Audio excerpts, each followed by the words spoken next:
Stop and Shop Auto Sales presents the Coach Rob Carter Show here on Coach's Corner Thursday. And Coach, the Fall Jamboree is in the books. It's a beautiful night, kind of warm, but a good night to kind of look at your team and see where you need to tweak it a little bit. Your thoughts of the Fall Jamboree? I was excited. I think we got exactly what we needed scripted against us, a tough opponent. I couldn't ask for a scenario to test your kids, to go down 13 and to come, fight back into it, get the lead, and then, hey, we need to work on 2-minute offense.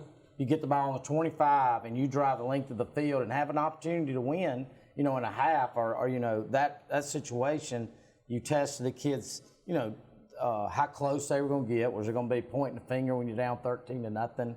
I don't think that, the results that a lot of fans saw were what I wanted my kids tested in tough situations. If we come out and we throw and we win or win the half, it would have, by that 1 or 2 points too, our kids know they got to get back in there and work as hard as we did this week.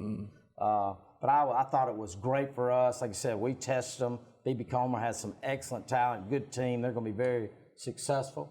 The community, just looking up in the crowd, that wasn't a spring game or we keep saying spring game, but there was probably not one that packed around the state of Alabama. And that's just hats off to the people of Sylacauga, the B.B. Comer people of really supporting those kids and coming out and watching those two groups get to compete. And, it was excellent atmosphere. And like I said, I think that our football team, the test we've got was very beneficial to how we're going to be able to approach the season now.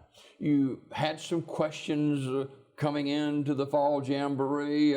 You talked about how you wanted to get the ball to Bill Lauderdale. You were able to do that some, and he's an explosive player. Right. Well, we kept our plan really minimal, not to show any too much, but we know that, and everybody knows that. Hey, he's a threat. I told you he's dynamic. He catches the ball. He can make things happen. He can break tackles. I think we found some other, people and other things. Quarterback was a big question. Yeah. I thought both guys did an excellent job. Both of them drove the team in for a score. Jamari got the last, we were flipping reps with them. Got the last drive. And that was planned as well. That's right. Yeah. That's what I did. Yeah. These kids you may have to have a backup quarterback, but I think we got one that either one of them can manage us. And we'll continue to play two according to situation, maybe play, call, everything. And they've worked well. It's how we planned it in practice. So what's the advantages of having a 2-quarterback system? You just got one kid that can do something the other one can't, If that one guy is not hot that night, he's struggling, the other one, hopefully isn't. So, it's tough when you're still kids, they're still people, they want to both be on the field in that position, but they've gotten really close, they understand the plan, and I'm not going to put up with it, if I get to hear that, they're on the sideline anyway. But, I love both those kids and how they've taken coaching from me, and I look forward to them this season. Running back, that's another question that people are asking. What about your thoughts coming out of the Fall Jamboree at running back? The two that ran, Rance Manchin in between the tackles, he ran over a player, a pretty big kid, and then spun and ran over somebody in the end zone. We know he can run between the tackles. He does it daily. And Connor Twyman he's got the talent. He was wore out. He was tired. He's playing both sides. We got a young man right now that's representing Sylacauga up in the World Series. So we're missing his replacement on defense because he'll get more reps. He had one run right there. We just lost his balance, or he's probably, going to score on that last drive. But he's really got can just make a difference in there, make kids miss, and he can go the distance. So, those two, I think, solidified their spot in there, and we're going to be okay. You're down 13-0. B.B. Comer scored the first couple of times they had football. You guys score. Defense makes a stop. And speaking of defense, what did you take out of the Fall Jamboree defensively? Just played, fundamentally we needed to work on it. That was great. We didn't squeeze, and naturally they got a pretty good line. They got good running backs. There were, gaps. We just didn't do our responsibility, whether it was to spill a counter or those things that we fixed. And I thought defensively was the most we had to fix. The kids definitely played with hard effort. It's just that they just got upfield on the defensive front where we're pretty good. We're fast.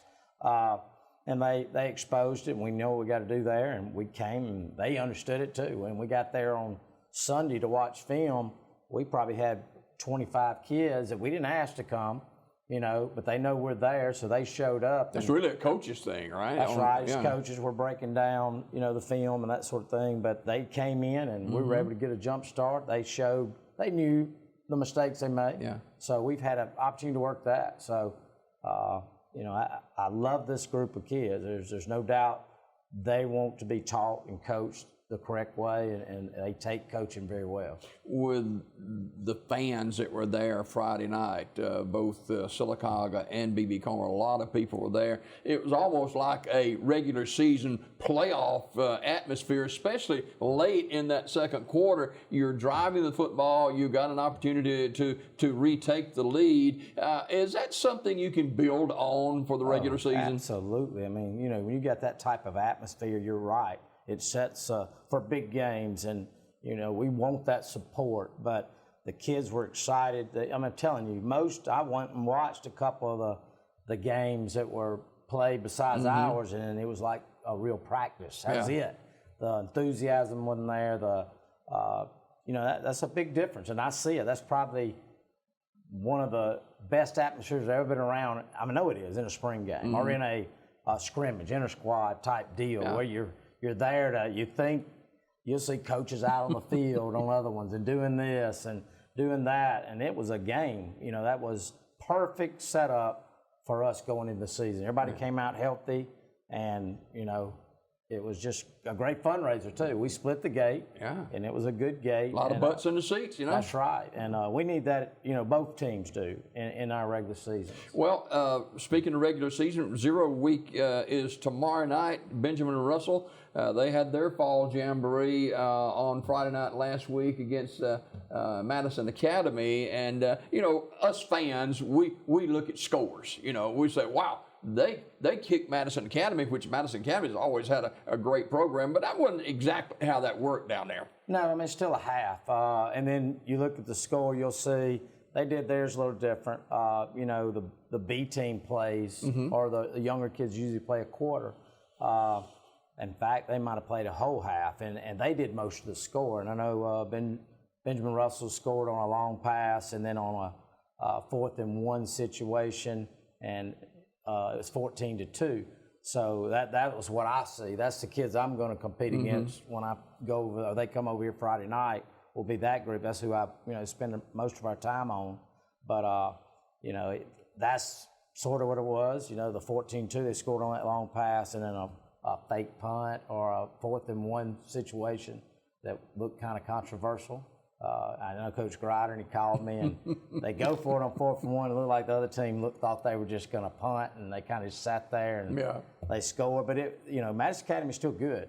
I mean, wrong. They're not the way they were winning the state championship, but they're still a good football team, and we're going to face a good football team. Let's talk about Ben Russell. You've watched some tape of them. What concerns you about the Wildcats? The passing game, there's no doubt. I mean, they're dynamic players. Their speed, their skill, their ability of the quarterback to get those guys the ball, and the big play capability that scares you. Getting behind your defense.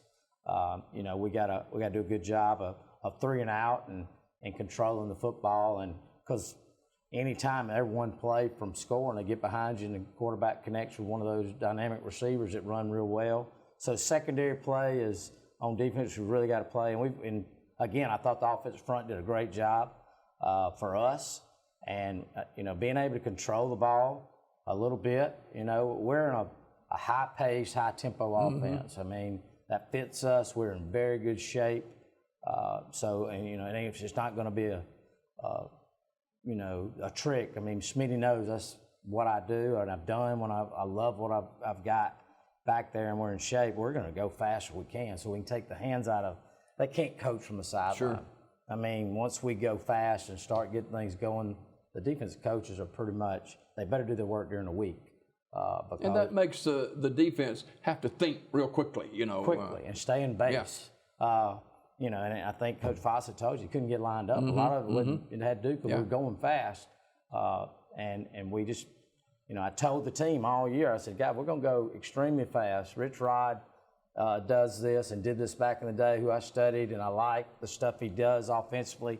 And I said, snap it within 2 to 3 seconds of it being sat down, and formations out there that it's just hard for defensive coaches to relay that in, and then defensive linemen. So they got to stay pretty base. So I think it's going to work offensively to our advantage. We got really fast kids too, and we're going to run it quick and make sure we can get them in what we need. And I feel pretty good about the offense. There's no doubt about it. Kickoff 7 o'clock tomorrow night, Legion Stadium in Sylacauga. The Aggies hosting Ben Russell. One of the things you talked about last week was you wanted to get a good look at your team, and you wanted to come out healthy. You didn't want anybody getting really hurt. And how did that work out? It was good. Miles McCullough got hit on the knee a little bit, but he's fine this week. It just had to be a little thigh bruise.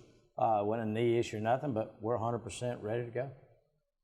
Okay, let's take a look at the schedule before we go. Of course, the Fall Jamboree was last week. You got Ben Russell this week, Moody, Elmore County, Valley, Thursday night game, Trinity, Leeds, Beauregard. So you got some changes from last year's schedule, to say the least. That's right. We better buckle up every Friday night. And, you come out and get to watch a good opponent. I mean, that's SEC like right there. Yeah, no doubt about it. You got, I don't know, 2 top 10 teams on there already and then some others top 10 from other classifications. So it's going to be a fun year. And I see Beauregard on there. There you go. Yeah, I get to go back to where I, old stomping ground. That's right.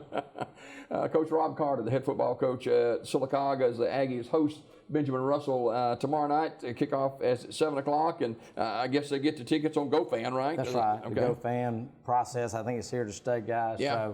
So that's where you'll get it, and come in, show your phone. We touch the little button, and how things have changed, Coach. I know. Coach Rob Carter, the head football coach at the Sylacauga Aggies, our guest on this edition of Coach's Corner, brought to you by Stop and Shop Auto Sale. We got more to do right after this.